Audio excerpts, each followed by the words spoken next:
जय हिंद भाई सारे भैया ने एक और सच्ची घटना के साथ मैं आपके साथ आ गया हूँ। आपका भाई आपका साथी सुखबीर राठी। कांड है भाई 2009 का। उसकी कहानी शुरू हुआ 2004 के अंदर। कबूलपुर गांव यानी कबूलपुर कांड आपने सुना हो तो उसके बारे में ये वीडियो होने वाली है। उसके बारे में मैं आपको पूरी जानकारी बताने वाला हूँ। एक प्रेमी और प्रेमिका की ये कहानी है। थंबनेल में आपने देख लिया होगा कैसी रहेगी। आपने थंबनेल में देख लिया होगा ये कहानी किस टॉपिक पर रहने वाली है। मैं आपको बता देना चाहता हूँ 14 साल की सोनम और 15 साल के नवीन, जो एक दूसरे के घर के भी पड़ोसी है और रिश्ते के भी पड़ोसी है, यानी एक ही रिश्ते के और एक ही गोत्र के और एक ही गांव के रहने वाले दो प्रेमी, यानी एक जोड़ा प्रेमी और प्रेमिका का मैं उनकी कहानी आपको सुनाने वाला हूं। कैसी कहानी रहेगी वीडियो को लास्ट तक देखना।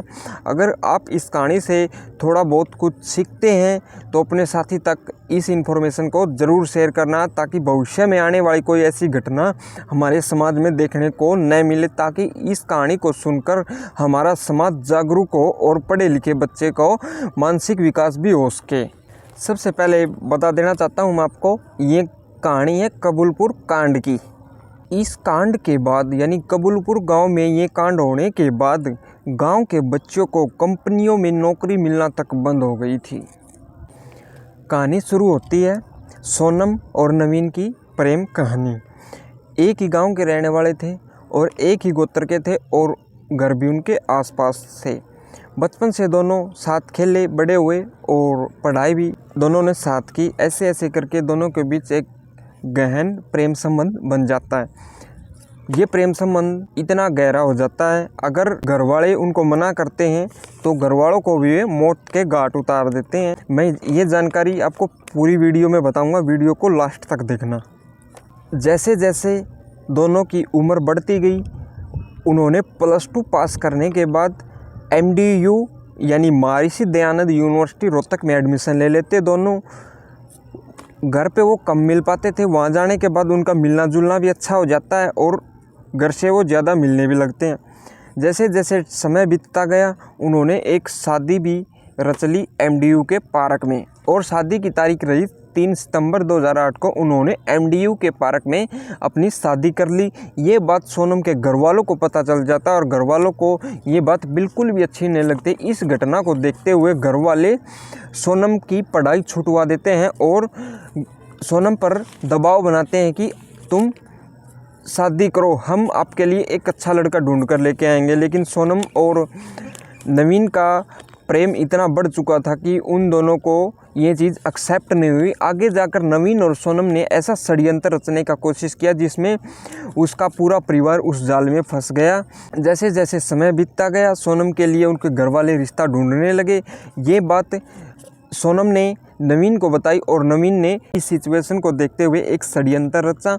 षड्यंत्र में क्या रहा, जैसे ही सोनम के घर वाले बाहर जाते थे तो नवीन उससे मिलने के लिए उसके घर पहुंच जाता था। जैसे जैसे समय बीतता गया, लगभग 1 साल के आसपास समय बीत गया और सोनम और नवीन का प्रेम कम होने का बिल्कुल भी नाम नहीं ले रहा था और घर वाले उनके प्यार को एक्सेप्ट नहीं कर रहे थे, क्योंकि वो एक ही गोत्र के थे, एक ही गांव के रहने वाले थे और एक ही परिवार के थे। इसलिए हमारा समाज इस चीज़ को एक्सेप्ट नहीं करता। आप भी भली बातें जानते हो। कहानी शुरू होती है अब।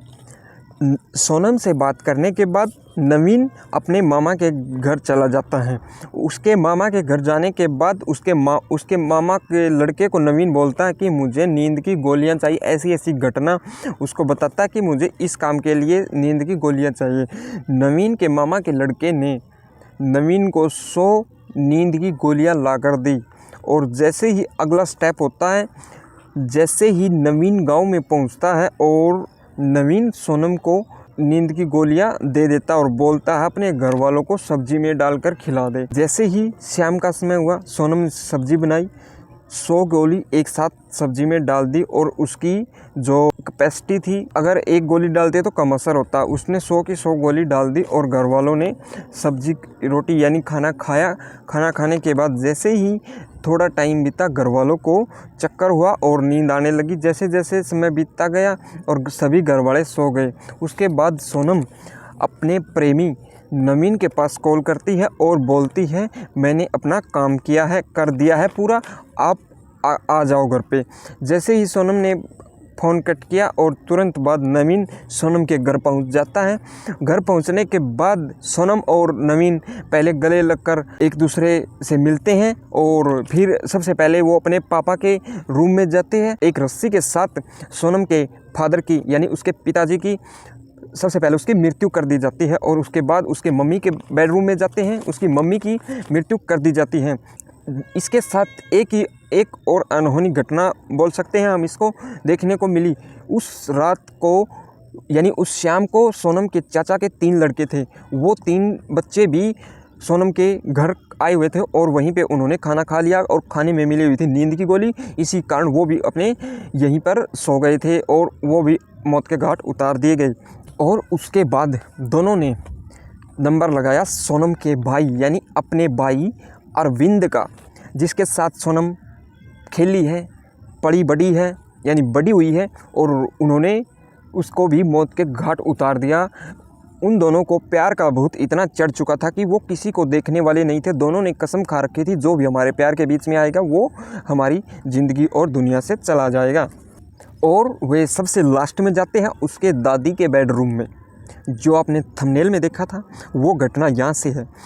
उसके बाद वे जाते हैं अपनी दादी के बेडरूम में यानी उसके कमरे में जाने के बाद उसकी दादी का गला घोंटकर उसकी मृत्यु कर दी जाती है। मृत्यु करने के बाद जिस बेड पर यानी जिस पलंग पर उसकी दादी लेटी हुई थी, सोनम और नवीन उसी बेड पर यानी उसी पलंग पर सेक्स करते हैं और अपने परिवार को यानी अपने घर वालों को ये दिखाने की कोशिश करते हैं कि हम आपसे ऊपर हैं, आप हमारे प्यार को हरा नहीं सकते। और दोनों कुछ देर आराम करते हैं और फिर जैसे ही समय बीतता है, समय बीतने के बाद वहाँ से सोनम बोलती है आप यहाँ से चले जाओ, क्योंकि सुबह होने वाली थी। और इस घटना को कैसे अंजाम दिया गया देखते देखते सोनम ने बोला नवीन को आप मुझे बाथरूम में बंद करो, ताकि लोग सुबह आए तो उनको ये लगे कि रात को चोर आए थे और सब कुछ लूट कर चले गए और इनकी हत्या कर दी। जैसे ही सुबह होती है, पूछताछ चलती है, बच्चे घर पर नहीं पहुँचते और सुबह सुबह उसका दादा आता है। सबसे पहले वो अपनी यानी धर्मपत्नी यानी सोनम की दादी के बेडरूम में जाता है। वहाँ पर ये घटना देखने के बाद वो पूरे घर में घूमता है और देखता है और आवाज़ लगाता है, लेकिन कोई सुनाई नहीं देता। और उसके बाद परिवार में जाता है और ऐसे ऐसे घटना को विस्तार में बताता है और गांव वाले आते हैं और देखते हैं। और फिर गांव वाले सोनम के बेडरूम में जाते हैं, गांव वाले सोनम जहाँ पर थी यानी बाथरूम में जाते हैं और देखते हैं सोनम को भी चोट लगी हुई थी। गांव वालों को लगा सच में चोरी हुई है, क्योंकि सोनम ने जो घर पे पैसे थे, जो सोना चांदी जो भी कीमती चीज़ थी घर पर, वो नवीन को देकर उसके मामा के घर भिजवा दिया था। गांव वालों ने सोचा रात को चोर आए थे और ऐसी घटना को अंजाम देकर चले गए, लेकिन गांव वालों इस बात से संतुष्ट नहीं हो पाए और उसके बाद उन्होंने पुलिस को इन्फॉर्म किया। जैसे जैसे पुलिस आई और उन्होंने अपनी कार्रवाई शुरू की। कार्रवाई शुरू करने के बाद जैसे जैसे सोनम के बयान होते हैं और सोनम ने जैसे जैसे बताया ऐसे ऐसे घटना घटी है। सभी डेड बॉडी का मेडिकल किया गया, लेकिन सभी के ब्लड टेस्ट हुए मेडिकल के अंदर, लेकिन सोनम का भी ब्लड टेस्ट हुआ, लेकिन सभी के ब्लड टेस्ट में नींद की गोलियां यानी जो नींद की गोलियां दी गई थी उसके सैंपल देखने को मिले, लेकिन सोनम का ब्लड सैंपल उनसे मैच नहीं खा, क्योंकि उसके अंदर नींद की गोली नहीं देखने को मिली। इसी आधार पर पुलिस को जो CIA की टीम है जो उसको शक हुआ सोनम के ऊपर और यहाँ से घटना को अंजाम यहाँ से एक नई घटना का अंजाम शुरू होता है। उसके बाद देखते हैं जैसे ही पुलिस को शक हुआ और सोनम को लेडी पुलिस लेके गई और रिमांड पर उठाया गया, तो उसके आधार पर सोनम ने जो भी सच्चाई थी वो गलती कि ऐसी ऐसी घटना, जो पूरी घटना मैंने आपको बताई, सोनम ने पूरी घटना पुलिस को बता दी। और जो नवीन उसके मामा के घर गया हुआ था, उन्होंने उसको बुलाया यानी उसको पकड़ कर लेके गए और उधर उन्होंने अपनी कार्रवाई की। और उसके बाद नवीन और सोनम को पुलिस गिरफ्तार कर लेती हैं और जो नवीन के मामा का लड़का है उसको भी उठा लिया जाता पुलिस द्वारा। और जो नवीन का मामा डॉक्टर से नींद की दवाइयाँ लेके आया था उसको भी उठा लिया जाता। और कुछ समय बाद सबूत के आधार पर यानी एविडेंस के आधार पर उसको बरी कर दिया जाता है और ये केस ऐसे ही चलता रहता है। और जैसे जैसे समय बीतता गया इस केस में अलग अलग मोड़ आते रहे और समय बीतने के बाद 4 से 5 साल ये केस चलता रहा और डिस्ट्रिक्ट कोर्ट ने सोनम को और नवीन को फांसी की सज़ा सुना दी। और उसके बाद सोनम का वकील था जो वो हाई कोर्ट पहुँच जाता, यानी हाई कोर्ट चंडीगढ़ पहुँच जाता है। हाई कोर्ट पहुँचने के बाद हाई कोर्ट ने जो डिस्ट्रिक्ट कोर्ट थी उसी के ऑर्डर को बरकरार रखते हुए अपना फैसला सुना देती हैं। और हाई कोर्ट के फैसले के बाद सोनम और नवीन का वकील है जो इस केस को लेकर सुप्रीम कोर्ट पहुंच जाता है और सुप्रीम कोर्ट इस मामले पर राज्य यानी हरियाणा सरकार को गहनता से जांच करने के लिए बोलता है। और अभी तक ये मामला पेंडिंग है। जब भी यानी इस केस का फैसला आएगा अपने चैनल पर आपको देखने को मिलेगा क्या रहा परिणाम।